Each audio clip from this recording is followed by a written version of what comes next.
excavations. So among those 42, 10 are of subadult size. One individual was larger than a baby, but still likely not a full-sized adult. And then we had 31 additional adult-sized graves. So we've been actively working to investigate those graves to determine which ones meet our selection criteria of being adults buried in simple wooden caskets, so that we can ascertain which ones warrant exhumation, so that Dr. Stubblefield and her team can examine them in the forensic lab. So we have, at this point, exhumed 3 individuals: burials 197, burial 199, and burial 227. And Dr. Stubblefield and her team have initiated investigation of those individuals, and she's going to talk a little bit about that.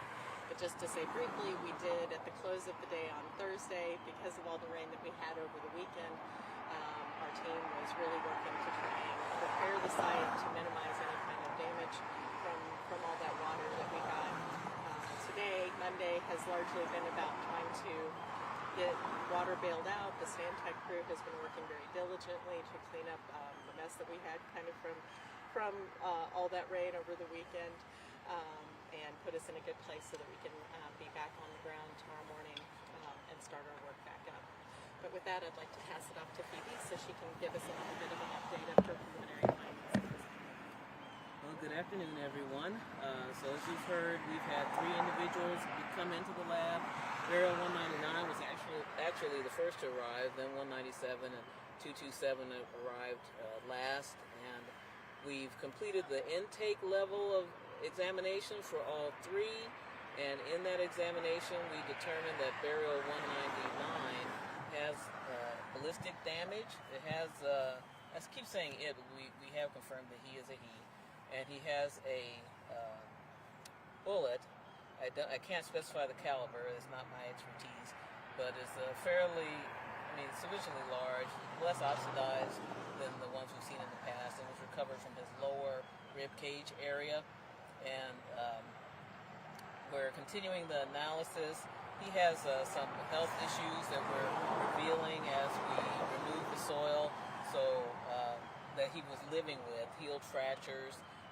So we're trying to get all that documented, in addition to looking for any other features of trauma, because he has quite a story with his skeleton, aside from the bullet that we recovered. We recovered another piece of metal from his upper shoulder area, and it's a flat piece of metal, informative as to type, but it was located near some of the healed fractures. So we'll be looking further into that, as well as other issues with the skeleton as the week progresses. The other 2 individuals, we haven't had time to do more than intake. Burial, the 227 burial, was multiple individuals. Yeah, pretty sure. Was it that one? Yeah, the last one to come in. But one of the individuals was an infant. And this is the second time we've seen a predominantly male-looking skeleton with an infant on the leg area. We had one, those of you who followed our reporting will have seen that with burial 124. We aren't getting information about relationship for 124 and the infant. We have yet to recover DNA from any juveniles we've submitted DNA from, or for DNA specimens for. So we don't know anything about identities or... Thanks for pausing. What's going to happen?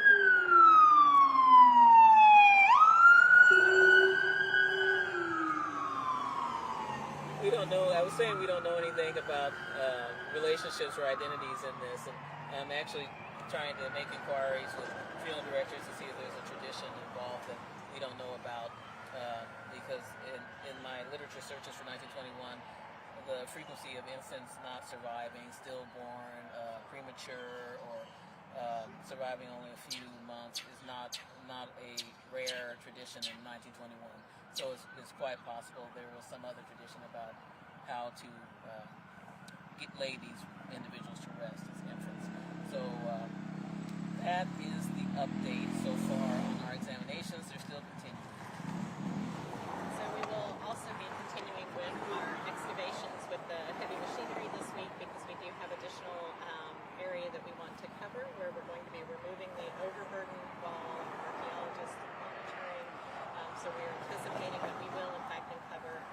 additional graves that are not otherwise marked at this point in time, while the Stantec crews continue to do their hand excavations of the individuals that we've already, those graves that we've already exposed. Can you talk a little bit about how you're able to keep everything preserved, given that you're digging it up and then there's rain that comes through, to make sure that that's not somehow, spoiling any specimens or things like that? It's an excellent question. That's why we always pay a lot of attention to the weather forecast, so that we can try to minimize having any remains actually exposed at the time that the rain will come. So, for example, we had among the graves that we were investigating last week and the ones that were potentially candidates for exhumation, we made sure that we got those out of the ground before the end of the week, so that we could be sure that there were no exposed remains at the time that we terminated our work on Thursday. So for the remaining areas, while we knew that there were additional graves out there, they were ones that we had not yet initiated the process of really doing the fine-grained excavation, hand excavation, so there was ample dirt that's still covering those remains, and so there would have been minimal likelihood for any kind of impact to those particular graves. But it is an excellent question, and we try and be very mindful of that in our planning process. The individual that you were mentioning, Phoebe, with the bullet, is the actual bullet still present, or is it just the, it is? Yes, it's a very robust bullet. I'd be speculating the caliber, so I won't, because it really is not my skill. Shotgun, not handguns. So, but it's about yay big. It is deformed. It feels, it's very unoxidized. So in the past recoveries, the dimensions of the bullet seemed enlarged because the metals, lead oxidizes to white, and that was active in those previous projectiles. This one still has quite a bit of gray to it, and the edges are fine. It's very easy to see some of the characters of the bullet, the class characters on it. So it's very well preserved.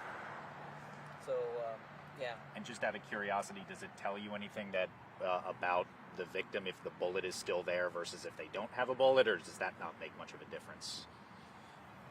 It's a good question, because we often consider how do you have a bullet? How does someone have it when normally we're not just roaming around keeping them internally? Can we do that? And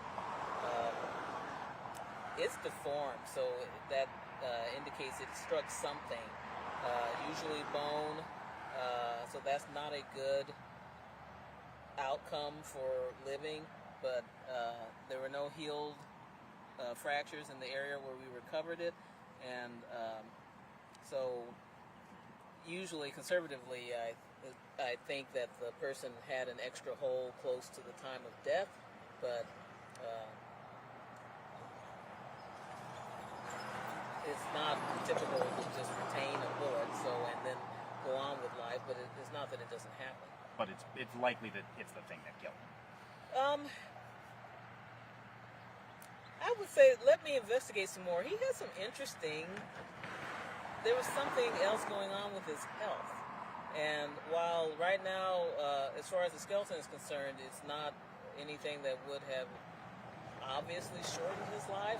He would probably have noticed it, but and we're very preliminary here on what's causing these lesions, but I would like to rule out anything that was like acute, and if we get that option. But having a bullet usually would be the most likely cause of death. Just parsimoniously, he's got a bullet, and not a gun to go with it, and it was in his body cavity. So that's not a good end. Ruby, what's been going through your mind? I tell you, I just remain so very humbled and honored to be here this day and time to witness this history being made. Something that took over 100 years to come to fruition. And to have this awesome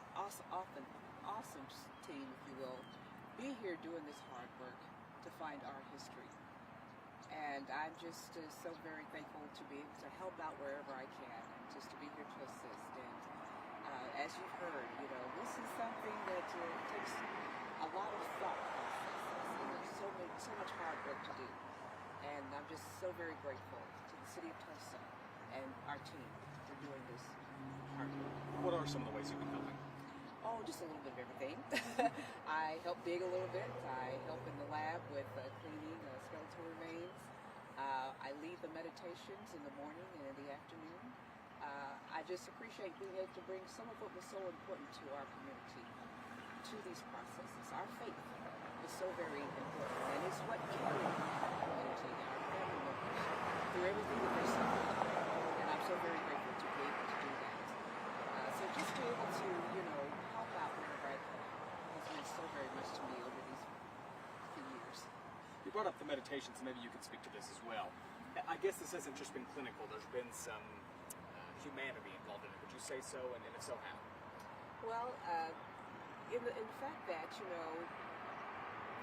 this basically is not something that is just something that we're doing. This is something that means something to our community.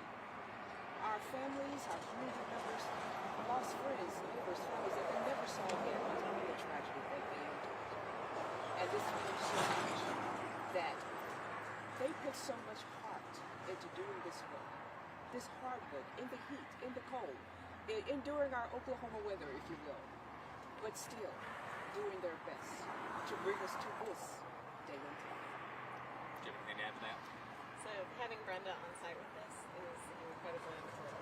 Just a constant presence and reminder of why we're here. And for all of the people who are on our team, every individual is so highly skilled, highly qualified in this work, but absolutely committed. And Brenda's the heart and soul of reminding us every single day why we're out here. Just in this latest round update, have there been any big surprises for you?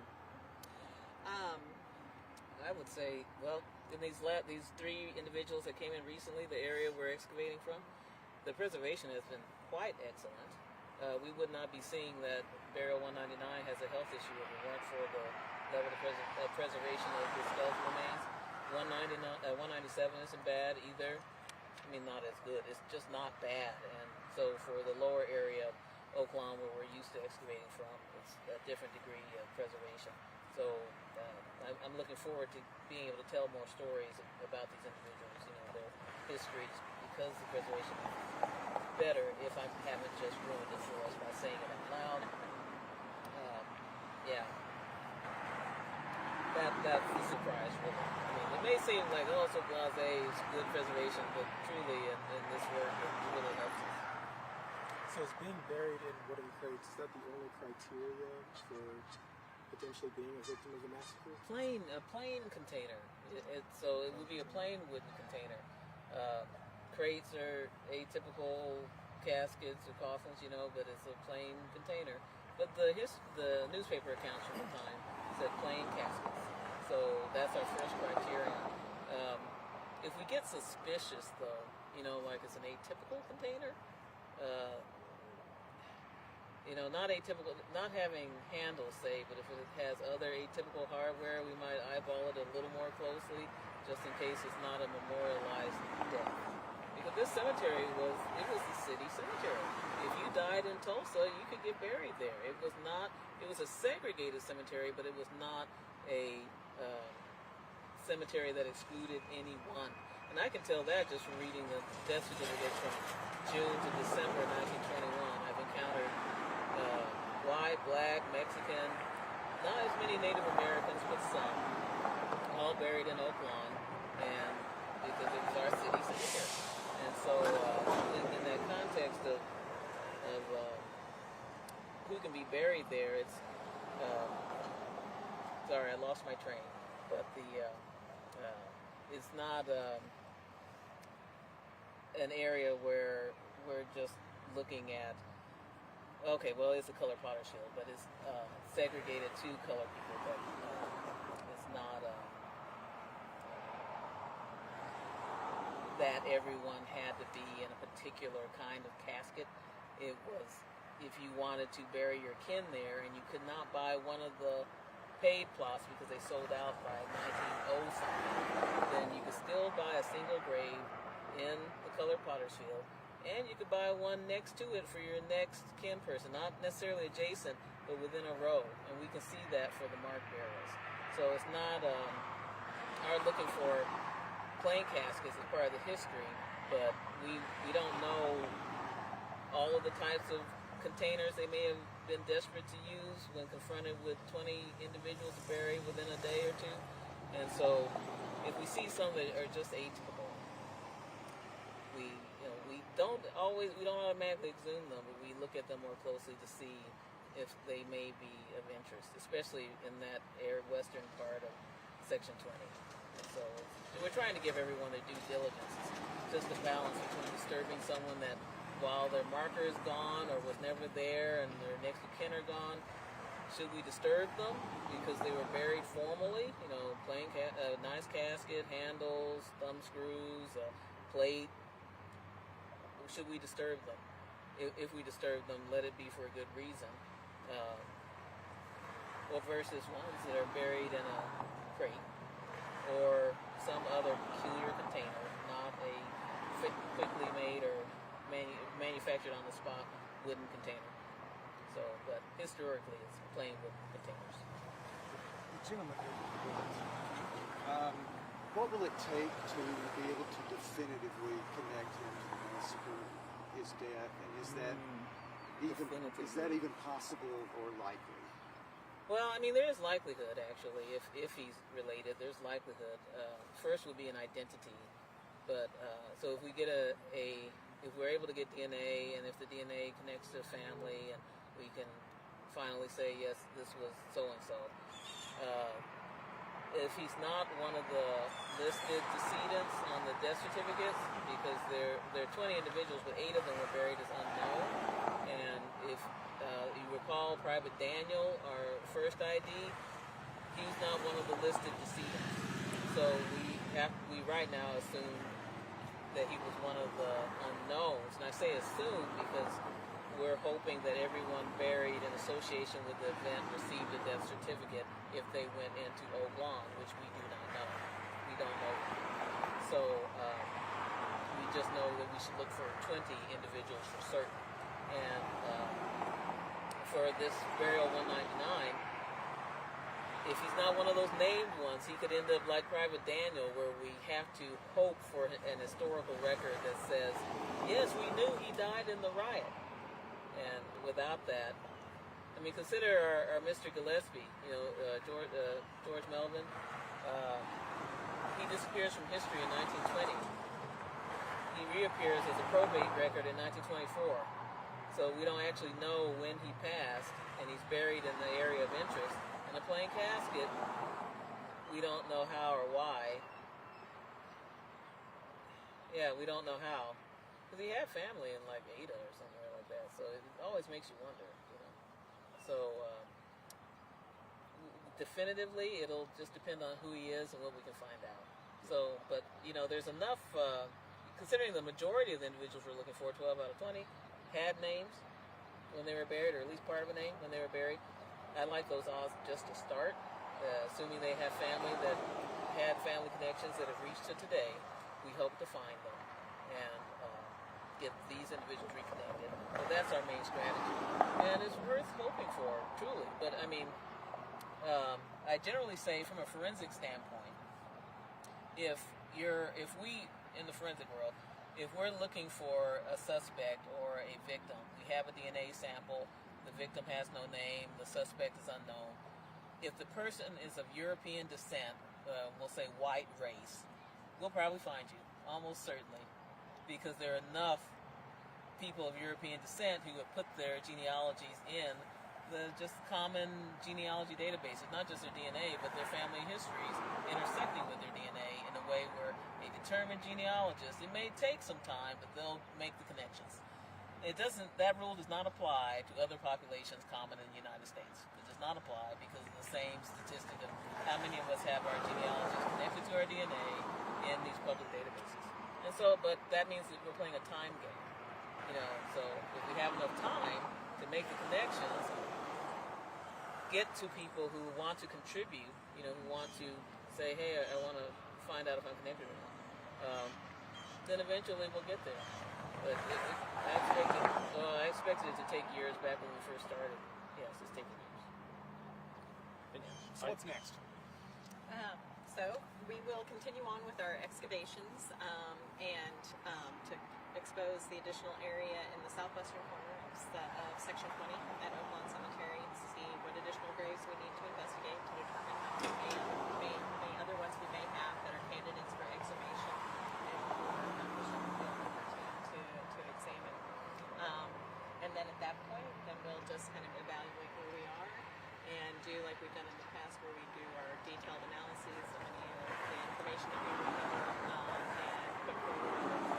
We'll do a preliminary report, an executive summary, and then a more detailed report thereafter to do our findings and recommendations for next steps.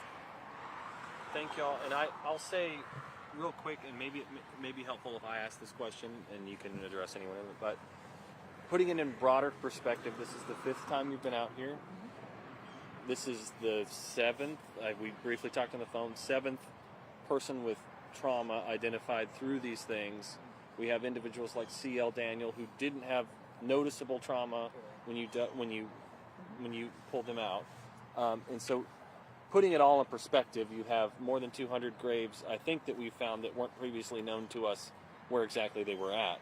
So I know I just kind of give a soundbite, but if you can give that soundbite, I think it would be helpful to just put it in a global perspective, because I know we're focused on what you're doing right now, Sure. but I think for some folks who may not have covered this yet or just now starting to do it, it may be helpful. I'm gonna do a brief one, and then I'm gonna let Phoebe fill in for anything that I don't catch. But so at this point now, with our 7th trauma victim, gunshot victim that we have recovered amongst the individuals that we have been working with in Oaklawn Cemetery, that's certainly a very compelling piece of information, and just lends credence to the fact that we believe that we are in fact in the right place and working in the right area, and that we have methods in place that are allowing us to recover these individuals successfully, at least from the ground, and that Dr. Stubblefield and her team and their methods are successfully identifying those trauma victims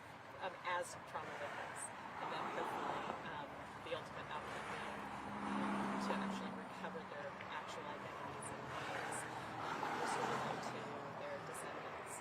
So we really truly hope that that continues to be the case, as we saw with C.L. Daniel. We hope that we have other success stories. I will note, when we do these press events like this, we're sharing information at the time that we're discovering it and we're revealing it. I mean, this is a very, you're along with us for this whole process, and while it's in progress, it's different compared to what we're more accustomed to, basically doing our work in relative obscurity. People are not necessarily watching us or that interested, right? And we have the opportunity to conduct our analyses and have our conversations amongst our colleagues and comb over all of the results and then produce those reports, and then we put that out there for consumption and discussion. In this, we're switching things around a lot. You guys are along with us this whole time, and we tell you things as we're uncovering them. Preliminary information, like Dr. Stubblefield was talking about today with our latest gunshot victim. While she's still in progress, this is very much the case that there are other things that are going to be revealed about this individual as she completes her work. So we appreciate, that's a long way of saying we appreciate your patience as we work through this, but it is very definitely an active investigation. Yes. I'll add that, yes, Barrel 199 is our 7th gunshot wound victim. Consider that he's like our Burial 42, who had a single gunshot wound. It was cranial, but he only had the one. Even to some degree, like Burial 27, who did have multiple gunshot wounds, and but we've not made any further progress on their IDs. Burial 157, who was shot with a peculiar type of pewter bullet. He had multiple gunshot wounds, but none of them are like our other 3, where they have multiple calibers of weapons affecting them at once. But that does not exclude any of them from consideration as a victim. Until we get their names and histories, they're all possibles. And yes, they can be injured without affecting bone, but bone is all we have. So we have to just tell the stories we have, and hopefully we'll catch the other C.L. Daniel. You know, maybe we'll get everyone returned to history. That's partly why over the years we've not been so tight on how plain is plain, because we just don't know. Even though it's an organized cemetery, it is very organized under the surface. It's one burial, one person, give or take the infant. And with that organization, we don't have the records that tell us more about how did you get in there. And I can't search all the death certificates. I can't look at them from cityhood until 1921. There's just too many. I can sample 1921 and tell you that if we took out that month of June, we don't get one gunshot wound death per month. So, you know, that we're finding any, we may be sampling are the people that we're interested in. You know, we may be getting them. So. Thank you all. Thank you very much. Thank you. Thank you. All right.